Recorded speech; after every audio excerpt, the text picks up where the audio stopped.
le gouvernement Barnier est tombé, ainsi que son budget violent. Nous savions depuis le premier jour de ce gouvernement que ce gouvernement allait tomber pour une raison toute simple. Il était une provocation au vote des Français et des Françaises fait le 7 juillet.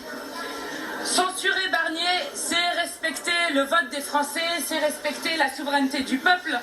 Et c'est par notre motion, déposée par la France Insoumise et le Nouveau Front Populaire, que ce gouvernement a été renversé.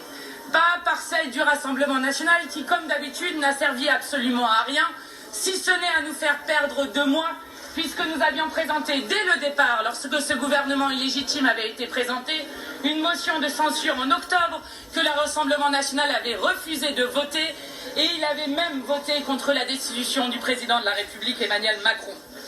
Aujourd'hui est un jour historique. Pour la seconde fois dans la Ve République, et pour la première fois depuis 62 années, un gouvernement est renversé.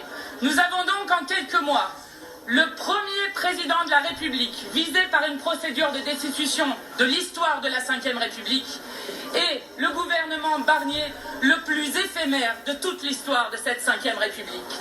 Aujourd'hui est un jour historique qui porte un signal puissant pour l'ensemble du pays.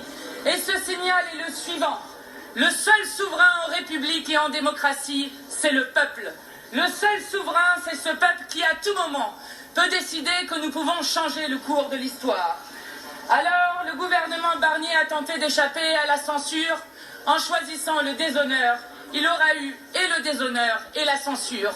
Aucun mensonge n'est venu à bout de cette censure, notamment pour nous expliquer qu'après cette censure, il y aurait un hiver nucléaire qui s'abattrait sur la France,